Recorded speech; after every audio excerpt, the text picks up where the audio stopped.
chicken fried. Cold beer on a Friday night. Oh, yes. Right. Pair of jeans that fit just right. You on your country music kick? And the radio. What's up, everybody? Welcome to another episode of CHRISSY Chaos. We're here. We're queer. We're having Bud Light. We're having a good time. I want you to crack open your Bud Lights, tuck it back yourself. Let's have fun. You're going to be with me for the next 55 minutes to 60 minutes plus. It depends when I run out of steam. And we have a great guest. Sometimes when we have guests, you know, I don't know them very well, or I know them well, and we're like friends, but, you know, we know each other, but only through business. Well, this next guy, this is my actual friend. So this one, he's like Mike Cannon if he was Indian. And no basketball skills. And no basketball skills. This is my friend. He's been on the CHRISSY Chaos podcast once before when we did live from Montreal in the bed. Nimesh Patel, my man Nimesh Patel, known in the streets as Bindi Lauper, my man. I come back just for the nicknames. Yes, sir. Nimesh, baby, how you doing? You've gotten skinnier. I've lost some weight, man. You Thank look you good, very though, much. man. I'm working on it. Nimesh and I, the last time we saw each other, we were in West Palm Beach, Florida. Staring at the sun like Donald Trump's. Yes, loving it. We had a bougie lunch at Restoration Hardware. Oh, yeah. In West Palm Beach. We went in there. We were getting kale salads and chicken and what CHRISSY else? bought it. CHRISSY bought it. That's why we ordered everything. I ordered it all. and Nimesh and I were just talking, having fun, not even realizing what we were saying. And we were with Tommy tour managers and his girlfriend, and we're hanging out, and they're having, you know, they're regular 25-year-old kids having a good time, loving life. And Nimesh and I are just talking about the truth. We're getting dark. We're getting deep. School shootings was school the topic. shootings. We were talking about school shootings and making light of them. And we were being silly willies, right? And because that's what comics do. We're sick people. And then the waiter, unbeknownst to us, who was serving us the whole time for an hour plus, we didn't know that he knew who we were. And then at the end, he gives us a check. He goes, "Hey guys, I'm fans of the both of you, and you guys are really, really dark."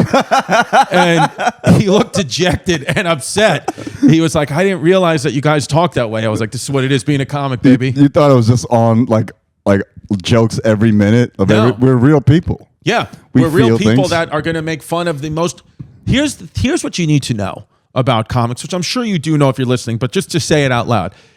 Anything horrific that happens that you see on the news, just know immediately there are group chats of comedians that within minutes are thinking of the best jokes to do about that. It doesn't matter what it is. I mean, I wasn't a comic back then, but as the towers are falling down on September 11th, I'm sure young Chris Rocks of the world, the young Bill Burrs were fucking thinking of, how can I make this funny immediately? Do you ever think about the comedy clubs that night or the next night? Because we weren't around yet. No, I do remember hearing about Jon Stewart's like legendary set. What? He went to the cellar like I think a day or so later after the towers dropped, and like got on stage, and it's like, I don't know if he ripped a new one, but he was the guy to set the tone for how comedy could be done. Well, there's no proof of it. And if you want real proof, go to Chris Distefano's 9/11 story. It went viral. Do you know? Do you know?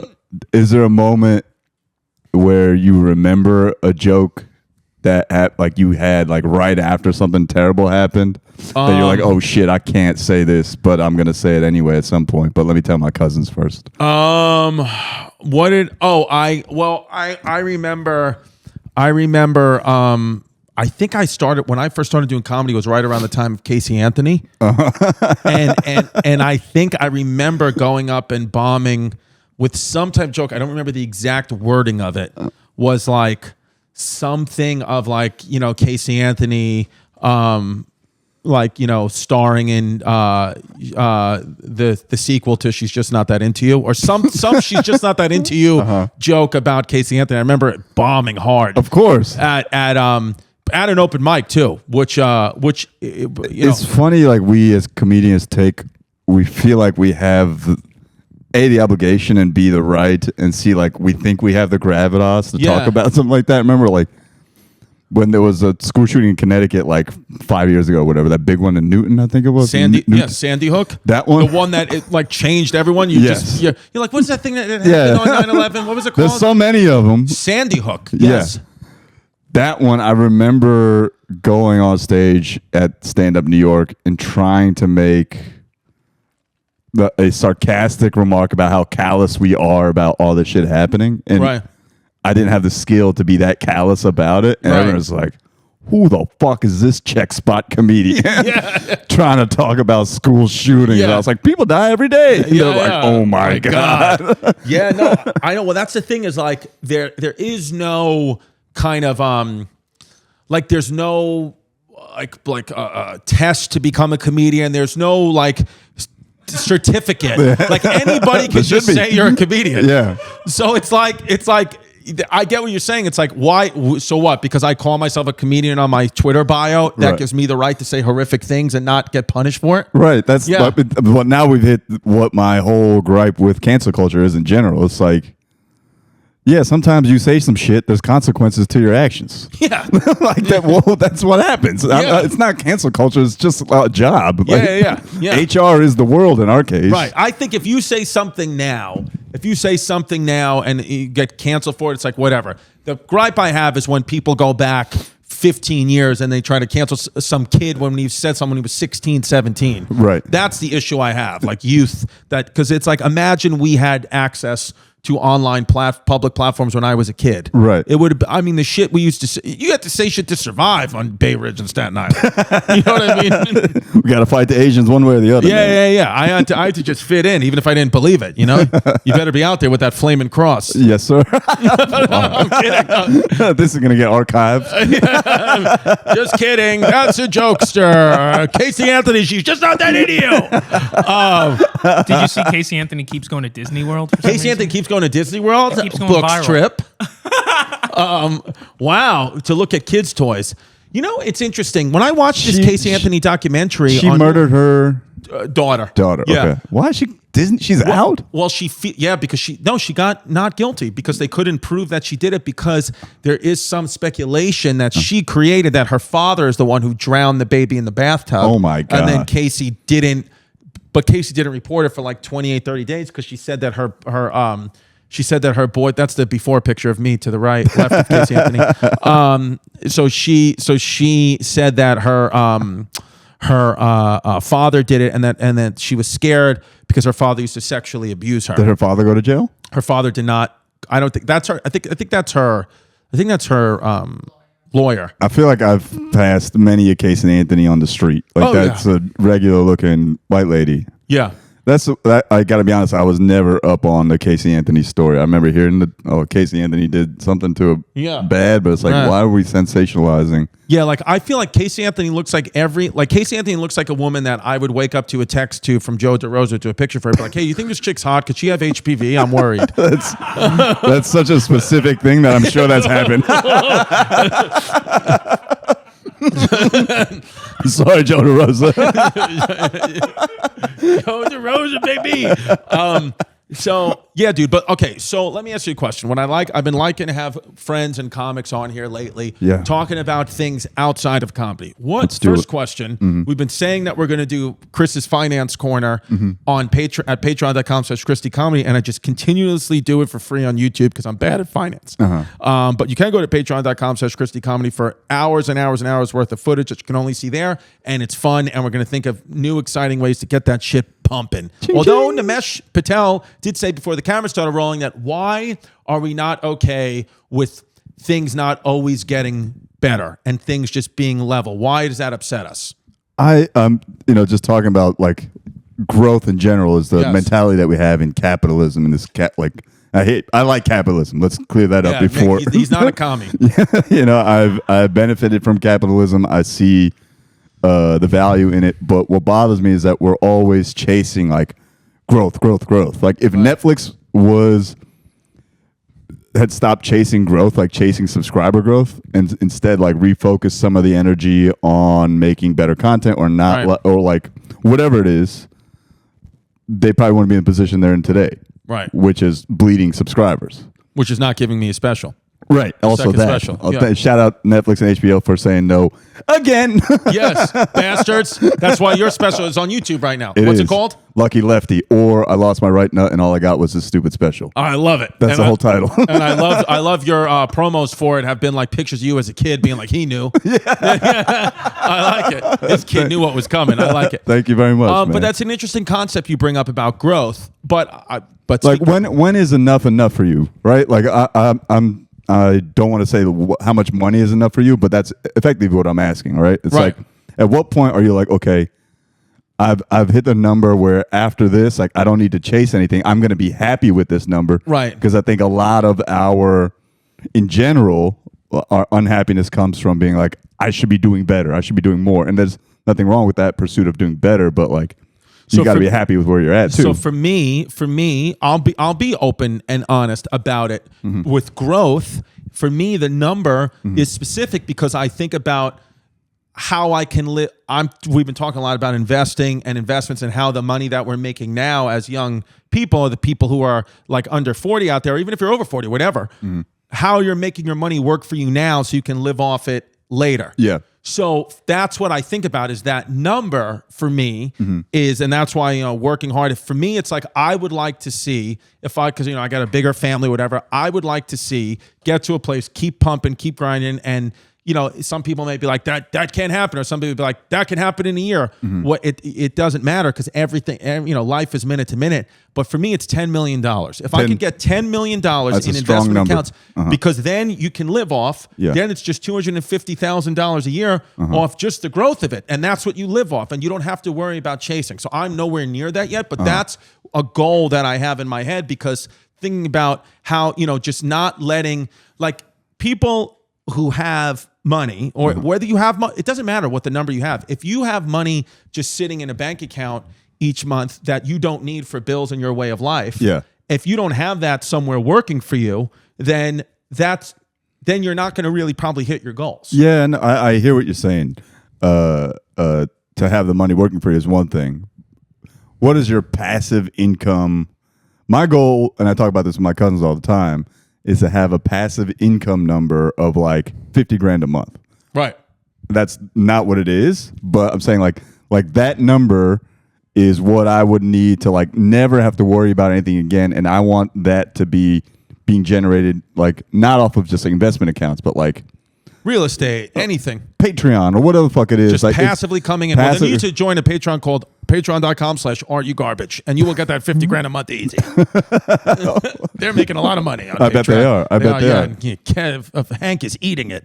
but like that's where I want to get to. Right. Yeah. So that's because I think it is good to have specific numerical goals that work for you. First of all, two things. One, I think passive income is great. Real estate. We had Dov Davidoff on here. That episode will be coming out later on this month. Oh, he's banking, right? He gave great advice on that. And two, I really would like to invest in a team of Indian cousins that I could speak to. Because it just, when you say me and my cousins, I'm just thinking about the advice and the great moves I could get from anywhere from finance to healthcare if I just had a team of Indian cousins. What do I have to pay to get entry into these talks? How much to get into the group chat? Patreon.com/NimeshPatelsCousins.com/ Yes. Patreon.com/CHRISSY Comedy. We will have Nimesh's cousins on the show. Yeah. Dude, that seems like when the oracles in that movie, The 300, like the wise oracles. That's what I'm thinking about is you and your Indian cousins. You guys are the oracles, dude. I got some doctor cousins. I got a financial advisor or two. Vanitia's like, are they single? The best ones are scooped up. You don't want the single ones.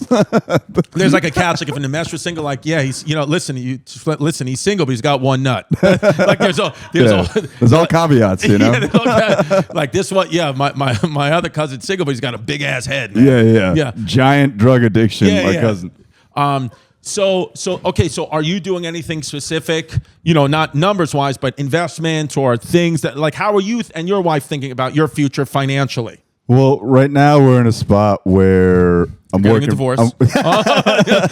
No, that would be the most financially irresponsible thing I could do. I know. It's cheaper to keep her. Shout out Fat Joe.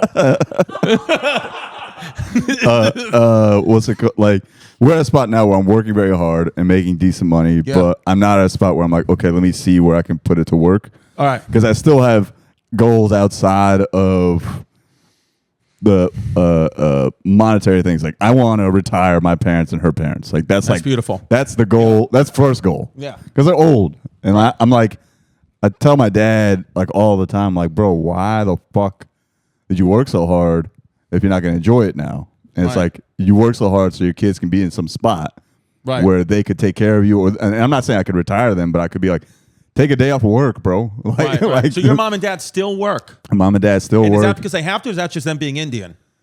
I think it's more the latter. I think they're in a spot where like, okay, well, we're gonna work till 65 and whatever, and then like chill. Your parents aren't 65 yet? No, Ooh, they were fucking young. my dad is 61 and my mom is 62. Wow, and you're 37. 37. So they were getting it in their 20s. My mom had me when she was 26. Wow. I can't fathom having me at 26. Like, Oh my God, dude! A homeless you were homeless pimp is 30. You'd be 4. Imagine homeless pimp your dad as you have a 4-year-old. Yeah, like, can you imagine that? I can't imagine me having a 10-year-old right now. Like, that seems fucking insane. By the way, Venetia just did the racist thing ever. She pulled up American Life in the early 1900s and pulled up a picture of an Indian, like a Native American. What's that? You're from India. She pulled up Nimesh's dad, and then she pulled up this picture. Is that you? That's fucked up, Mom. There it is. That's me as a youth. That's my sister right there. My cousins. Oh, another no, but There yeah, it like is. So I keep this up though. We'll talk about. I this. want to get them to a point where that's goal number 1. And Okay, then that's beautiful. Outside, and I feel like outside of that, once that happens, I'll be in the spot. Okay, let's put some money to work. Right. And I'm not super. I went to school for finance. Did you? Yeah, NYU. What school? NYU, down the streets. NYU School of Finance. Yeah, the undergrad school. So like, I wish I paid more attention. Yeah, I went to Nassau Community College. Why am I telling you about 401ks? please, Chris, tell me about certificates of deposit. Yeah, but like, yeah. I wanna like, I haven't used that part of my brain or any of all those learnings because I let those go the instant I graduated. I was like, I didn't get a investment banking job or anything like that. So like, what the fuck am I doing? But you have the knowledge there. It's in there somewhere. I think I could figure it out. But like, all my peers have become like super successful finance guys. Right. And so like, I will pick their brains about what I should be doing outside the standard like financial advisory stuff of like, X percent of your portfolio and in cash, X in stocks, X and like, I want to do like random. You ever hear about like, how the fuck did Shaq get like 55 guys or where the fuck it is? Yeah. How did Rick Ross owns like 3,000 wing stops. Yeah. I want to do that. Like, and I when I was in this is the wild shit. You meet people on the road. I was in Des Moines, Iowa. The capital. And of Iowa. Of Iowa, yeah. Nothing else. Yeah. And We're storming that one July 6th. 7 people show up. Yeah. It was I did a show, and there's a stereotype about Indian people owning all motels and hotels in this country. Ends up that one of my fans is like the biggest hotelier one of the biggest hoteliers in the Midwest. Comes to the show, hits me up, picks me up in his Corvette, brand new white Corvette. We go to his fucking penthouse suite. Indian okay. Dude. Drops me back off in his Lambo back to my hotel. He like show me around the hotel, like his hotels and shit. And I was like, so what do you do? Like, he's like, oh, well, I manage my family's properties. I'm the head guy, but like my dream is to do like weird investments for rich people. And I'm like, what do you mean? He's like, well, like this Lambo that I'm in right now is a Urus truck, the SUV. Yeah. He just caught wind that it was gonna, like, he saw it before it was gonna come out. It was like he thought it was gonna be a hot ass car, and like everyone was sleeping on it. So he bought it for like $250.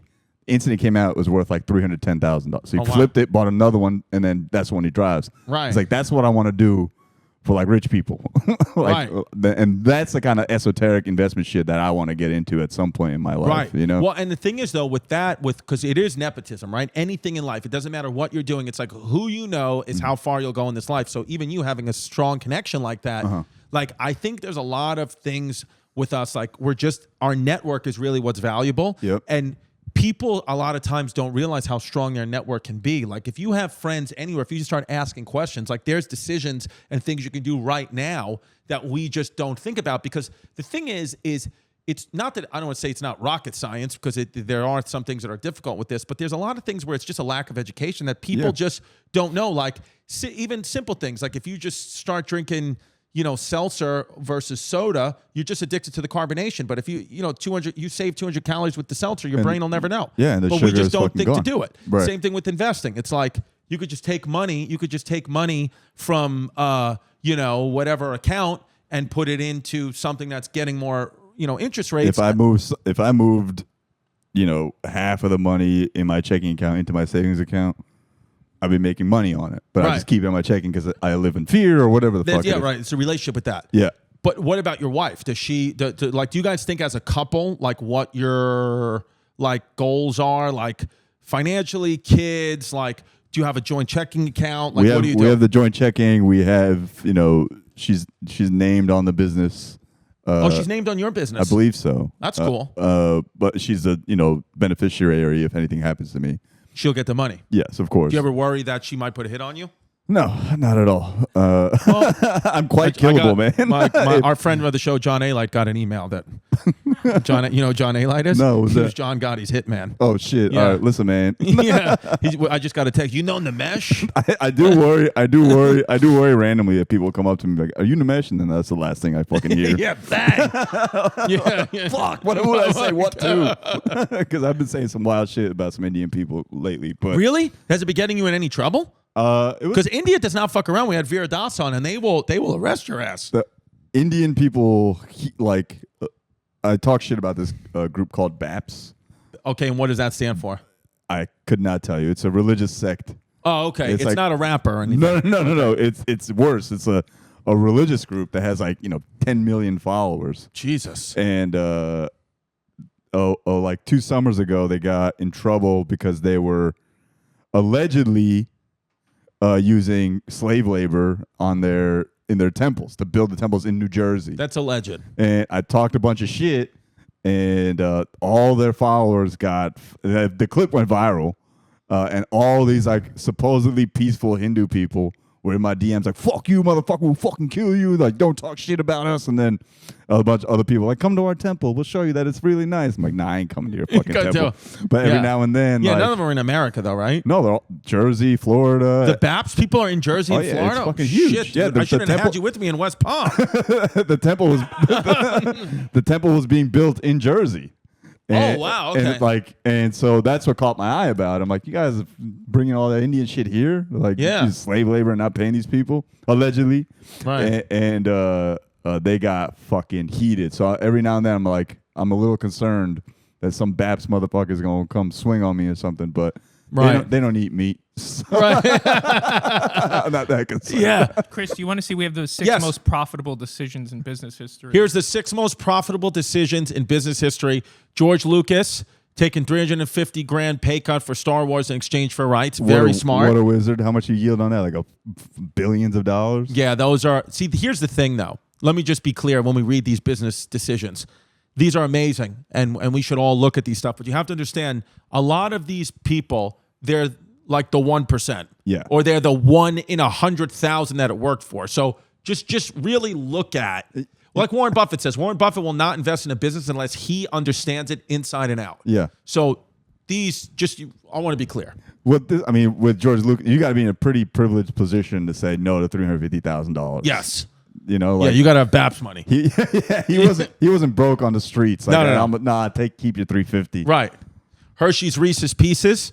They take a chance on E.T. In 1982, the maker of M&M's was approached by Amblin Productions about a tie-in between M&M's and the film E.T. For reasons no one is sure about, Morris passed on the offer. Maybe he thought the movie was going to flop. But what happened is this led to, what did this lead to? It led to Hershey gets involved, and they put their product, Reese's Pieces, in E.T., and $1 million. What did they want? $1 million go up? What was it? They wait. What is it? I don't understand what they did. Wasn't there a scene in the movie? Was there a scene in the movie where that product? You don't remember ET? He You was got product placement. I just remember young Drew Barrymore. Oh, you need to do her show. Sorry. No, I can't. After I saw her with Dylan McAfee, I can't. I can't stomach the fakeness of it. I really could not. Did you see her with the Bud Light girl? No. Dylan, I have no problem with Dylan McAfee or Bud Light. I think that all that stuff is crazy. I love Bud Light with or without Dylan on it. It's fine. Go you, baby. Make that money, Dylan. Make that money. But the way her and Drew Barrymore interacted on that show, Drew Barrymore made me want to fucking vomit with how fake and just like I wanted to be like, what do people have on Drew Barrymore that she had to do this and just make believe? Look at her on her knees praising her. It's absurd. This was like, to me, it was like, I don't know her. Oh, that's crazy. So I could be wrong with everything I'm saying, but it was so fake to me that I couldn't even handle like. Maybe they're both trashed on Bud Lights. Yeah. I fucking love There it is. you. That's the joke. That's the joke. Yeah. Has TT weighed in on Mulvaney at all? No, TT Jerry hasn't weighed in on Dylan Mulvaney and the Bud Light stuff. I don't think she really even knows what's going on. By the way, TT Jerry, I was walking out of the Comedy Cell the other night, and TT Jerry was walking out of the Grizzly Pear. She did her first open mic. Oh, shit. Last week. She did her first open mic. That's fucking and yeah, she awesome. said it went well. She talked about sitting on her dick. So, yeah. So I don't know, but actually, well, you know, I take back everything I said. I would love to do the Drew Barrymore show. I'm just as fake. So, I would do Drew Barrymore's nails as she's looking at Machine Gun Kelly. That's it. Bro, by the way, I went to the Knicks game yesterday. Oh, how was I was it? at the Besides sad. It was, yeah, they fucking lost. Dude, I was at the Knicks game, and first of all, it was me and my pops. We sit down in our seats. Who sits directly next to us? Stavros and Sam Morrill. I saw that. It was amazing. And then Dwayne Wade was there. Of course. Gabrielle Union was there. Michael J. Fox, Ben Stiller, and we were way up. But we had a good time. As soon as we sat down in those seats, my dad ripped a huge fart right into those seats at MSG, and it was a beautiful thing. It was a beautiful thing. And you know what was dope about it?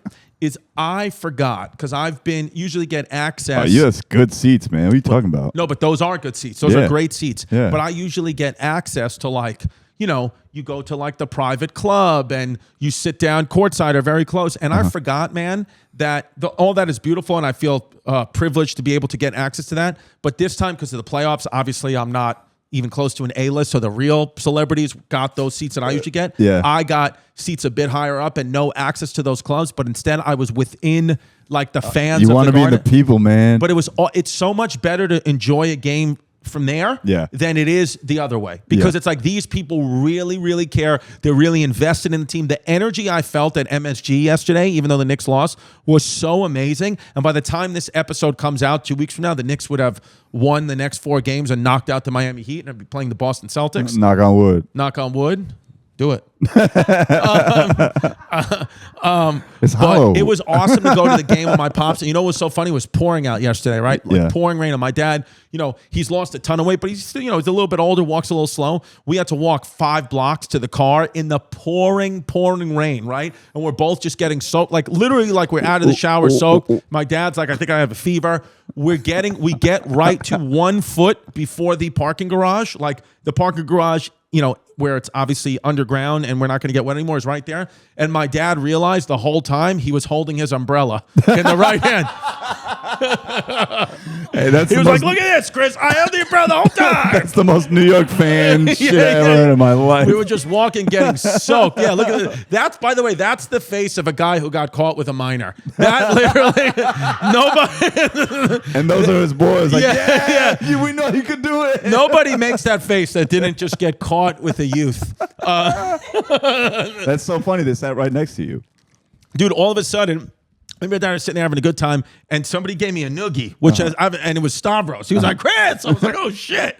Dude, it was awesome. We had a great time. Ricky Velez was there, Andrew Schultz. Yeah, that's a theater row right there, dude. No, dude, we had a great time, even though the Knicks lost. And it was funny. John Turturro was sitting right across from us, and we didn't say anything to him. We love John Turturro, great actor. And the guy in front of me turns around. He goes, He goes, because he doesn't know who the hell we are. He goes, look, that's John. You know who that is? I was like, yeah, John Turturro. He goes, I guess he ain't that famous if he's sitting up here with us losers. And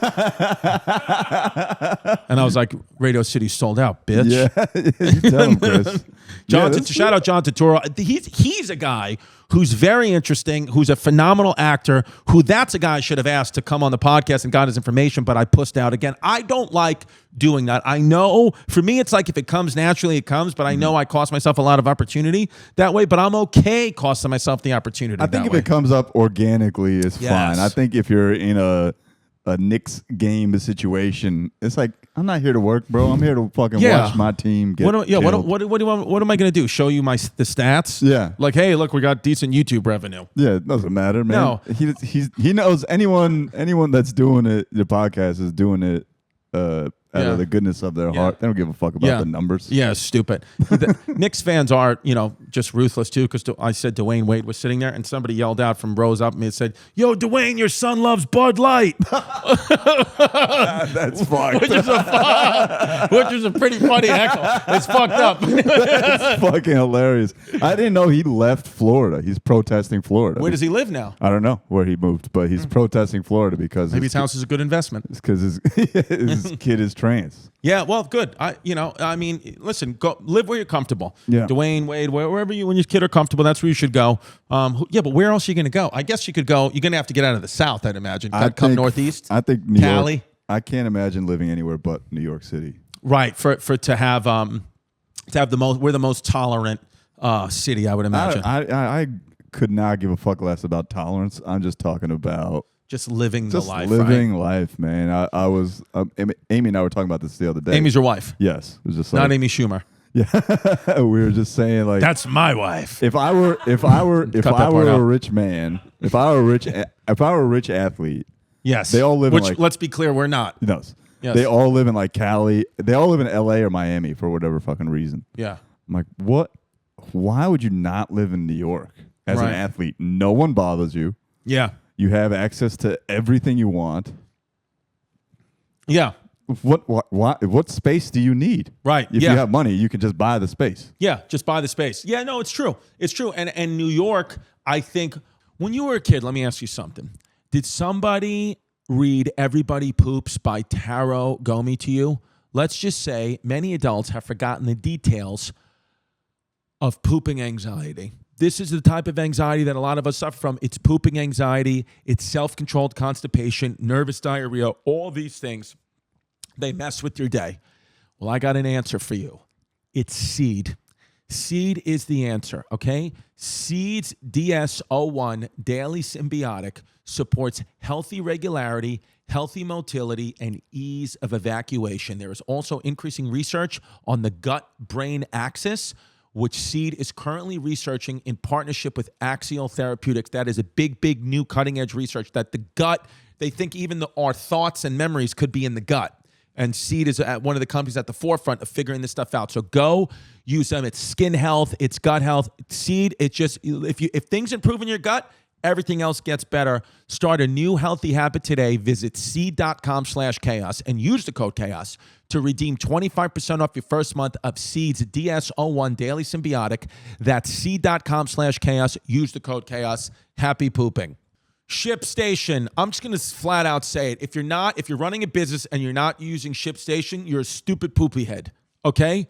And you need to use ShipStation. You're going to get up to 85% off USPS and UPS rates. And if that's not enough, you just use my promo code at ShipStation for fucking 2 months. That's all you got to do is go to shipstation.com/chaos and you're going to get a 60-day free trial. That's really what I want you to do. And what ShipStation does is it effortlessly integrates everything you sell online, Amazon, Etsy, eBay, Shopify, you name it, and then they manage every order from one simple dashboard. They automate routine shipping tasks, print shipping labels, compare rates, all that stuff. They do the work for you. All you got to do is run your business, baby. I love ShipStation. We use it here. ShipStation.com. Use the code CHAOS, 60-day free trial. You're going to save money with ShipStation. Make ship happen.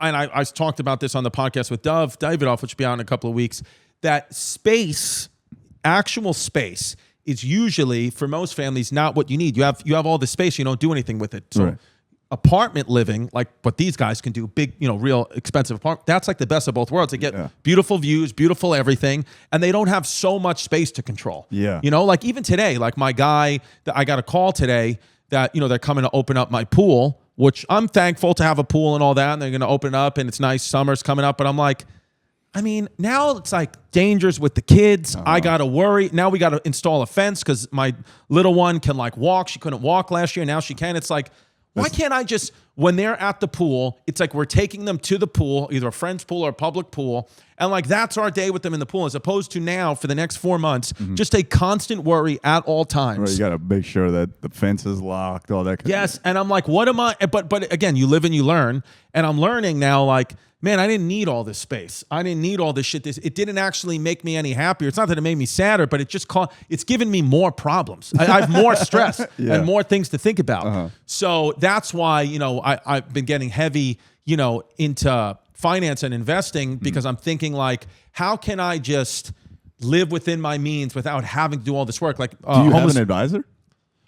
I do, but I think that I don't give them all my money because they get 1%. So, and I get it, and I trust them. I don't have an advisor. But anybody who gets the percentage of your money is inevitably, it doesn't matter if you're a good or bad guy, they're going to think about them first. It's human. I understand it. It's capitalism. I support it. So what I've been trying to do is give right now, as I don't know, let them take their 1% commission and do what they do. They are experts, certainly more. They know a lot more knowledgeable than me, but hold back a certain amount of money that I would have given to them to see what I can do by myself. See, and then try to learn as much as I can. That's been my plan. So far it hasn't worked, but that's been my plan. I think some of the wisest shit I've seen happen is like athletes will start like an investment club. Like Like Tiki Barber did that. Like one of my closest friends is a big finance guy. Like even when he like right after graduation, like him and his like people of his ilk who had the money and like would get like investment banking bonuses, they would put that money like we're 5 very smart guys. We have networks. We can look for opportunities, and one of us or 2 of us will do the due diligence and put this money to work. Right. And like that was the ticket for them early on. Now they have like hotels and fucking houses in the Hamptons and shit like that they own and invest in. I'm like, that would be interesting for a group of comedians to do. Right.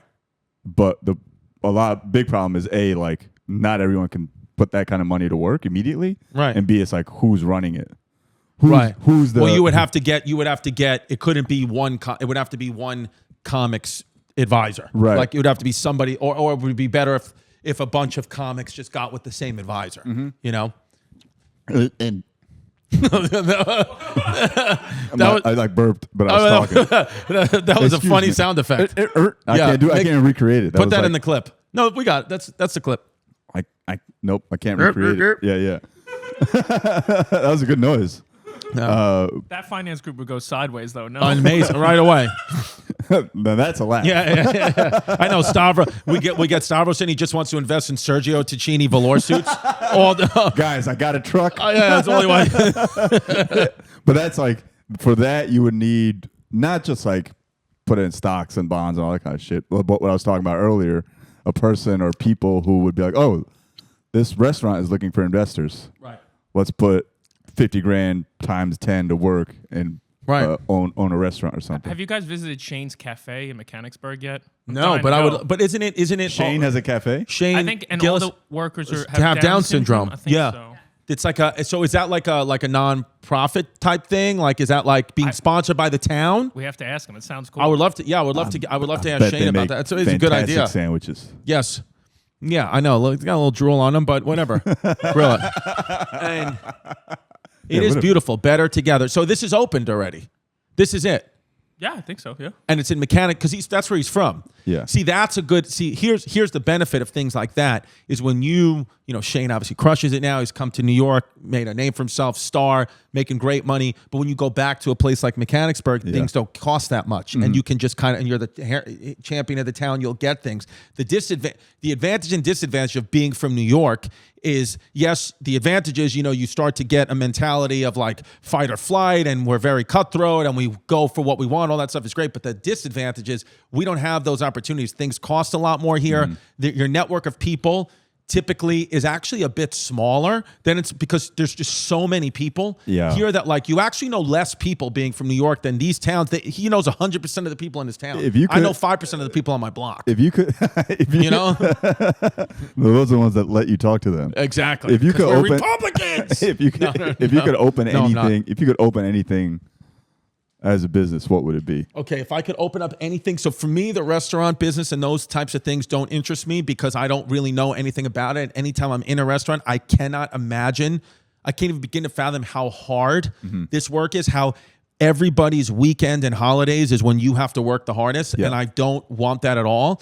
But for me, I think I would at this point think like a type of business that I would actually, that seems relatively easy to operate, something that I'm, you know, good at, or some. I've always said that, you know, my real talent is not comedy or anything. It's parallel parking. I'm the best parallel parker you've ever met in your life. And parking has been such a struggle my whole life that I would like to open up a parking garage. I've heard that parking garages, the issue is Chrissy's parking garage, where the valet, all the valets have Down syndrome.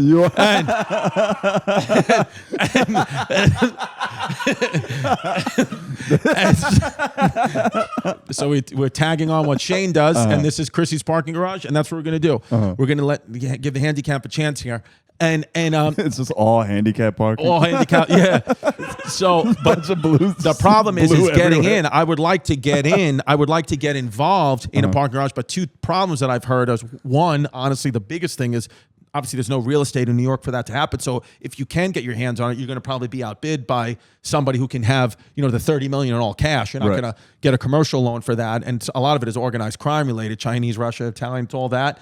And two is, if I want to open up a parking garage outside of New York, well, of course, like any business, you're going to want to be around that, at least in the beginning. And I don't have the time to go, you know, somewhere and do that. But that seems like a business. They also just condemned 4 more in New York.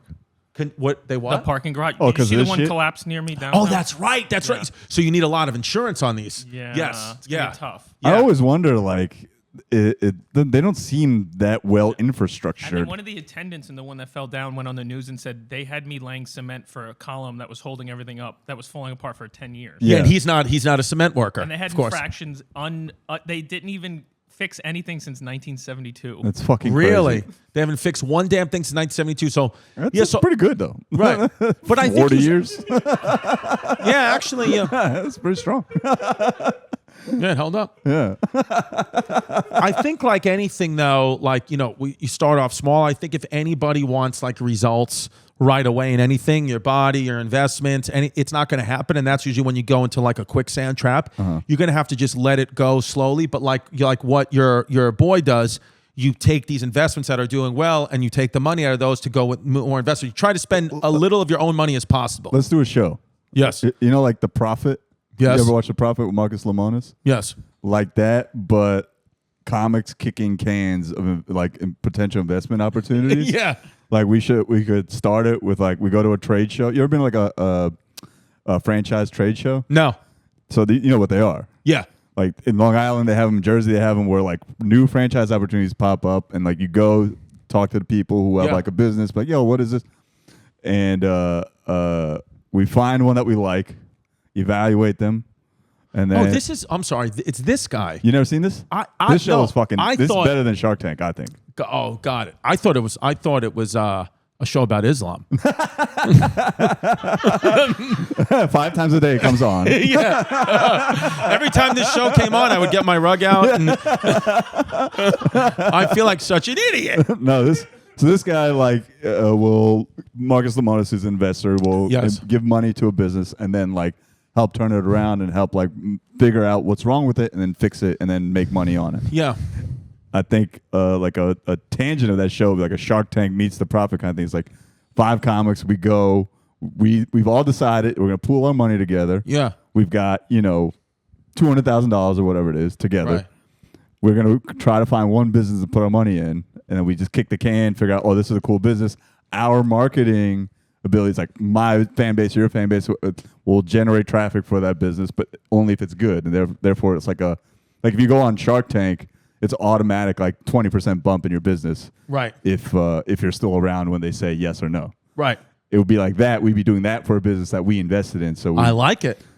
thought- Why don't we'll talk about this when we reveal our shows coming out this summer. Me, Nimesh, Mateo Lane, and Jessica Kirsten will be doing a couple of dates around certain parts of the U.S. We're calling it The Package, and we're going to be coming like a four-headed, diverse gay monster coming at you for certain select shows in the summer. Even though I have told you many, many times I'm taking the summer off, I'm not. It's a great lineup. That's Yes, awesome. so that's what we do. Strong lineup. That's what we can talk about, because I do think that is a very interesting idea what you just said. Yeah. Is that us as comics and whoever, if you're not comics listening at home, think about what people in your line of work you could pool your money with to invest, because sometimes that's the best way to go is to pool it together, and then we all take a bit of a risk, a calculated risk, because that's the thing is there's always He's always like, no, do not suggest this. The This only is thing not that- financial advice. yes, this is not I don't want to get sued. Maybe you should look at us who we're talking to. Yeah. By the way, I don't want to get sued, but if I do get sued, I got a great lawyer who was face down drunk at the Knicks game 2 sections away from me yesterday.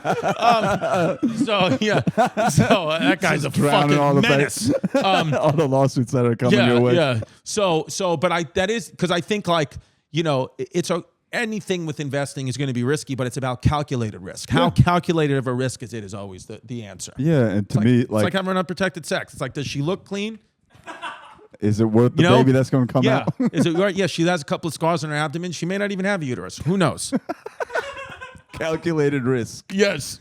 But like, if I want to do that beyond like the show, just like go to find it like a what's it called, a franchise trade show or a trade show where there's these new products coming out, and be like, that's how the 5 Hour Energy guy became a billionaire. Really? HelloFresh, Hola Fresca, America's #1 meal kit. I love HelloFresh. It's another thing that not only is the food great, not only is it cheaper than going to the grocery store, not only do they have all different types of options, veggie, protein, whatever, you name it. The best thing I love about this is it's teaching me how to cook, and it's getting my family together in the kitchen, and we're bonding over it, and we're doing it together. The kids, we give all the kids jobs, and because it's all prepackaged ingredients. So we have the baby do this, we have the other ones do that. We're spinning the sauce, we're cooking it together, and then it tastes even better because we all did it together, and it's a sense of accomplishment for everybody. And this May, HelloFresh is celebrating Asian American and Pacific Islander Heritage Month, my favorite month. Try for a limited time authentic recipes created in partnership with Chef Serbi Sani. I love this guy.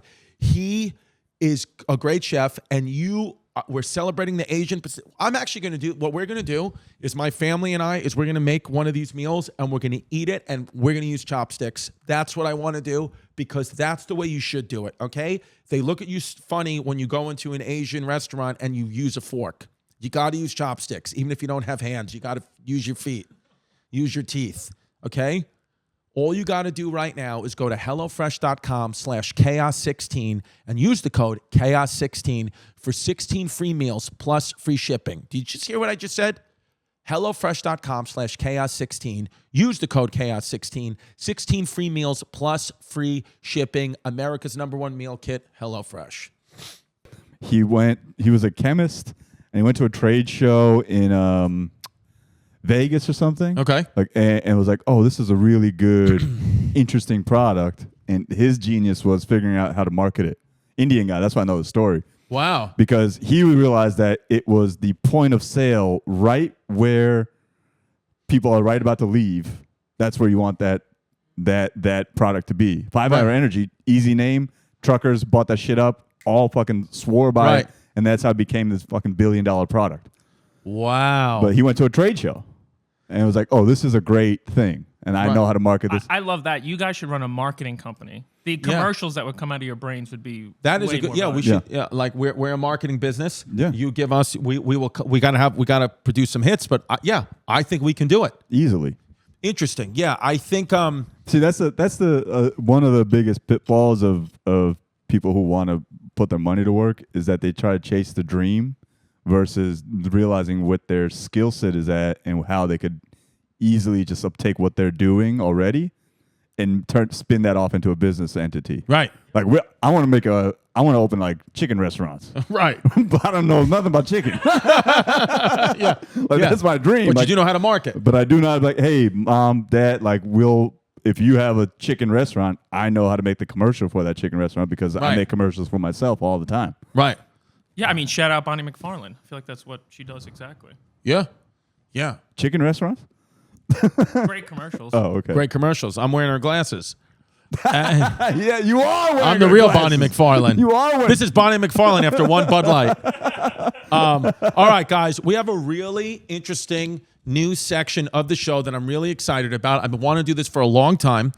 You can now leave me voicemails that we will read and answer live right here on the show. The number is 347-343-3321. That's 347-343-3321. This is Chaos Calls. We're going to listen whatever advice you have, finance, sex, comedy, general life. We, myself, and my guests will answer it each week. We are not experts. We're going to try our best, and you know how it goes on Chrissy Chaos. Even though I'm not an expert, I take a stance, and I stand by it. So here's the first caller. Let's listen in. This is the very first voicemail of the Chaos Call section. It's a brand new section that we're a brand new part of the show that we're happy to unveil right now. Let's listen in to this nut job. Chrissy. Okay, question. I've been on one date with this guy, but it was a fantastic first date, but all we did was make out. And now, let me be honest, I want to have sex with the dude. What is the appropriate time for me to not seem like I'm just looking for sex? So can I have sex, like, tonight if I go to his house? Give me your feedback as a dude of, like, when you would think that I'm looking for something serious, but, like, I still just want to have sex. So let me know your thoughts, Chrissy. So I First of all, this was Sunday at 5:47. I think 4 hours later, she definitely banged this dude. She definitely banged this dude.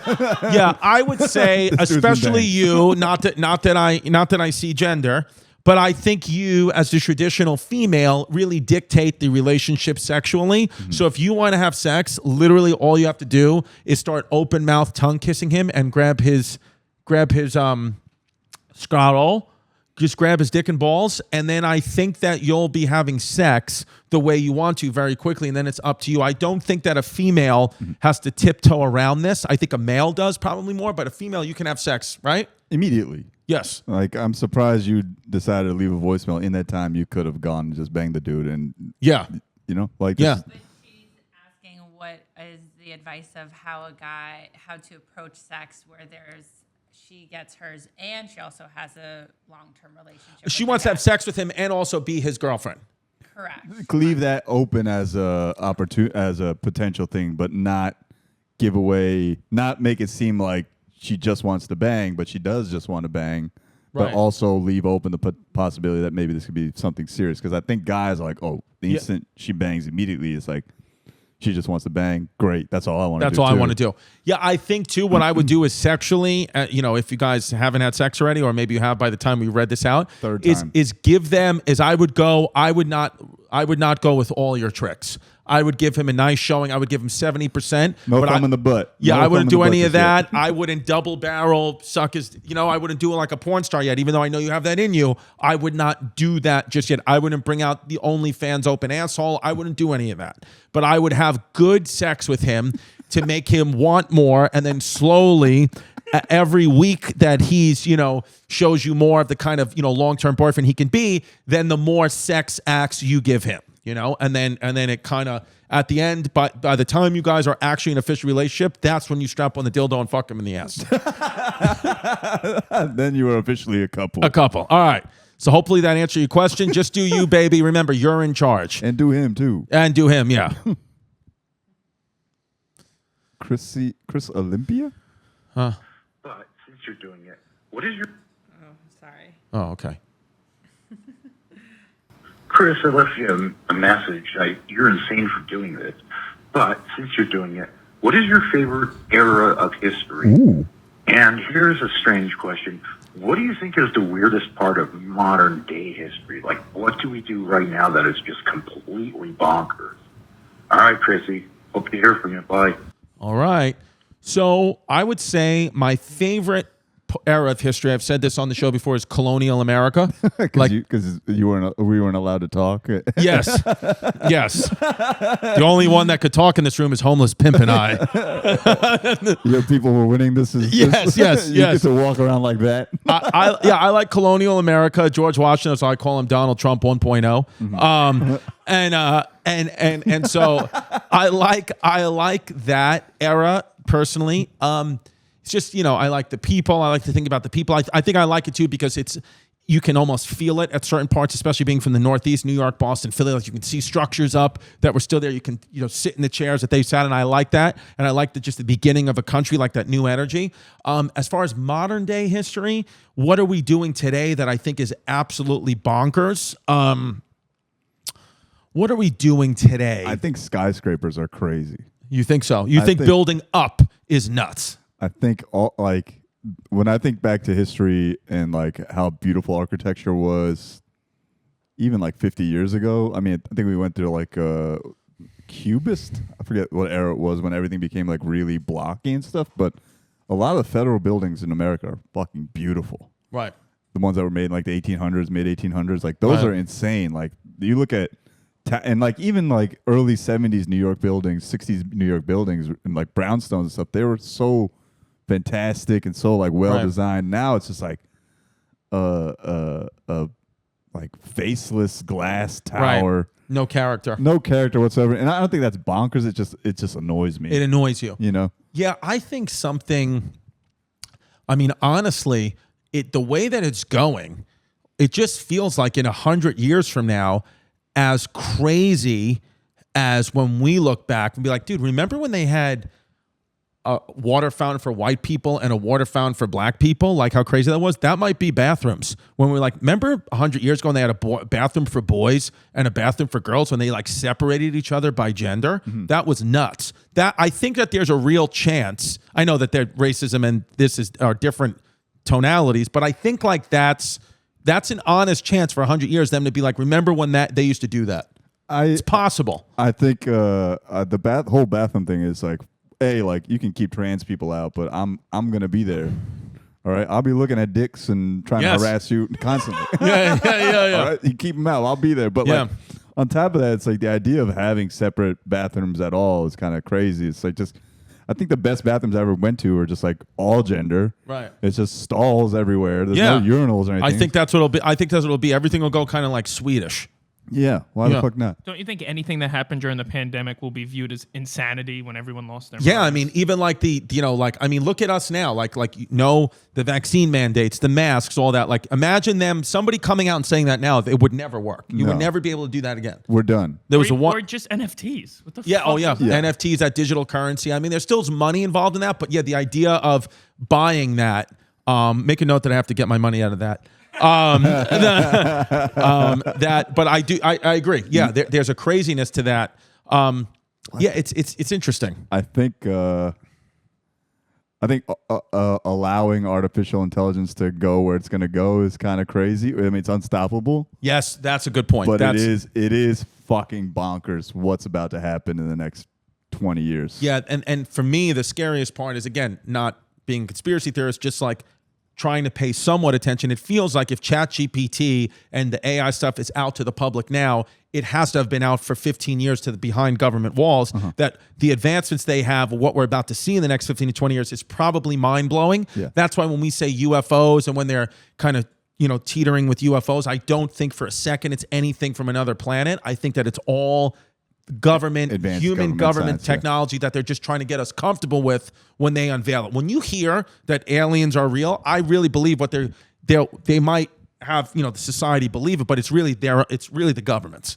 I don't know which ones or anything, but it's something. LeBron is a government agent. And yes. That is not a human being. No. That is like, he might not be. Evolution, dude. He's like the greatest physical specimen to ever exist.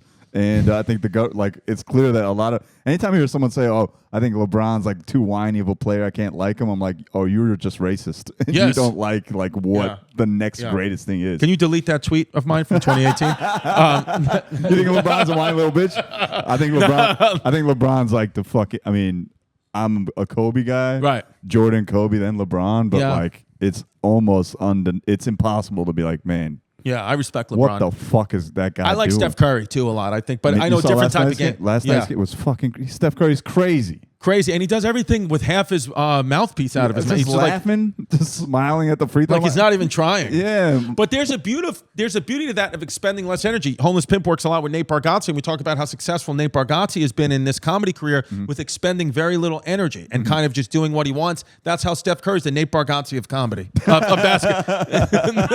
Nice. Steph Curry's the Nate Bargatze of basketball.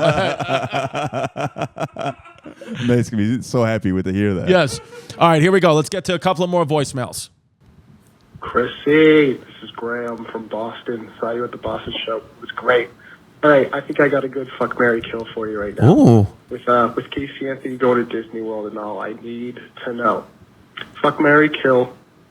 Casey Anthony, Eileen Wermos, Jeffrey Dahmer. Wow. So we got fuck, marry, kill. We got Casey Anthony, who we spoke about before, killed her 2-year-old allegedly. Eileen Wuornos, first female serial killer ever put to death. And Jeffrey Dahmer, yeah boy, from the Netflix series. Jeffrey Dahmer, serial killer, got beat to death in prison, 8 men in Milwaukee. So fuck, marry, kill. Okay. So I think for me, I'll go backwards. I think I'm going to, just to be clear, it's Casey Anthony, Jeffrey Dahmer, and Eileen Wuornos. Yes. So I'm going to have to bang one of these three. And I think that I'm probably going to go ahead and bang Jeffrey Dahmer. I'm going to go ahead and bang. Is that what I saw coming? I'm going to bang Jeffrey Dahmer because I mean, if I had to guess, the best sex and blowjobs, the best blowjobs have to come from gay men. Literally, if you are out there and you're a guy right now and you get an amazing blowjob from a female, you should be like, you're gay and I love it. Gay men have to suck the best penis. So I'm going to go with Jeffrey Dahmer, get a chance to really just get in that ass and have him give me a beach. So he's going to get fucked. I'm going to probably have to kill. I would probably have to kill Eileen Wuornos, just because she. Get it back for all the men that she killed. She killed a lot of men. She killed, she had a tough life. She eventually gets convicted in the electric chair. And that's why I have to kill her, because she is guilty.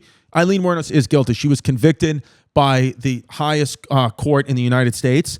And I'm going to marry Casey Anthony because she's innocent. She wasn't convicted and she's innocent. And I want to go to Disney World with her. And I'd like to, and maybe that's a good business, to invest in a business with Casey Anthony. Imagine investing in an adoption agency with Casey Anthony.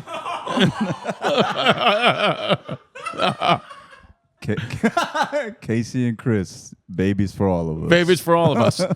What about you? Do you have any opinion? Who'd you fuck, marry, kill? I was gonna say let's kill Jeffrey, and I didn't know Eileen Wuornos. So Eileen Wuornos, she's a first female serial killer. She killed a lot of men. She was a prostitute, but she would then, you pay for the sex, and then she'd kill you. And the fans are saying she looked like Theo Von. Is that true? She looks like Theo Von. I said that Theo Von and her had the same haircut. She was played by Charlize Theron in the movie Monster. Oh shit. Okay. Yeah. But I mean, Charlize Theron looks pretty good. But they made her look like Theo Von in the movie. Before I make a decision here on who I'm gonna here we go. Who I'm gonna fuck.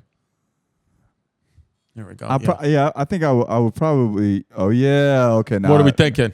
Now I know. I feel like she could probably clean up all right, and marrying her would probably allow me to really unravel a lot of the stuff that she's got going on in her. She's probably a deep layered person. I like a good fixer upper. Okay. That's good, and that's a good investment, a good fixer-upper. So you're going to marry her, you're going to kill Dahmer, marry Wuornos, and you're going to fuck Casey Anthony because she's fun. Yeah, she's probably wild as shit. Go to Disney World, fucking the fucking... Yeah, and no matter what happens, she doesn't want the kid. So here we go. Let's do this. This is the last voicemail. But this is great. By the way, these voicemails we really appreciate this. I love this segment. Go ahead. Hey, babe, this is B, as in Bumblebee. I'm a non-binary person, and I was just wondering if I could get some dating advice if I don't prefer to use like dating apps or going to bars and stuff. Thank you so much. I'll see you on the episode. First piece of advice: don't say "B" as in bumblebee. Yeah. That's not winning over anybody. That's that's the win. Hey, what's your name? B as in bumblebee. Yeah. B as in boy. But you Yeah, can't do that. say, hey, I'm non-binary. My name is Bumblebee. B as in Bud Light. That's what you should say. So you're non-binary, which, hey, I guess we all are in a way. We're all men and women or others at the same time. So as a non-binary person, I think the dating advice would be, I think, to Nimesh's point, come to New York City. If you're not here already, I think there's a metropolis city here that has plenty of non-binary people who would love to go on dates with you. I think, but I also wouldn't be against the dating apps. I'm sure there are dating apps specifically designed for non-binary people that I'm sure, Venetia, what are some of those apps? It's got to be hard to be non-binary and be on a dating app specifically for non-binary people, because you probably run into who's into non-binary as a fetish versus who's right. Like, if that is even a fetishable thing. Forgive my ignorance. Sure it is. I'm not. Put it on I've seen on dating apps as like people have said, my pronouns are they or them. Okay. And, like they do, you can specify on certain dating apps like that you are non-binary. Yeah. So I would not be against the dating apps unless there's some religious reason or a personal reason why you don't want to be on it. If there is, that's fine. I think you're just going to have to go out into them streets. I don't think there's any religious reason. Maybe there is for a non-binary person to. Yeah. Yeah. They've lost God a long time ago. Yeah. I think that I would try that. My honest advice would be just do the dating apps. It's a tool that we have in modern day society that a lot of non-binary people didn't have the advantage of using 20, 30 years ago. Now there are. So I think take advantage of that. 100%. Yeah. But it is scary having an algorithm decide your life path. It is, but it's just what the world is now. It's like the algorithms aren't they've decided my life path, whether I want to believe it or not. They decide yours, 100%. So it's like, what can we do that we can't really get away from it as much as I want to?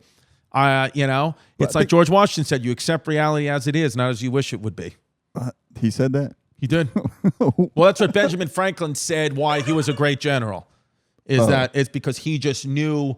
Basically, it was back then, in those times, it was like you would never retreat. It was like, oh, you're a bitch. But he knew, like, we need to retreat because we're going to lose and we're going to get massacred. So let's live to fight another day. And he said he was just very adamant about, like, I know when we're going to lose, so let's just retreat.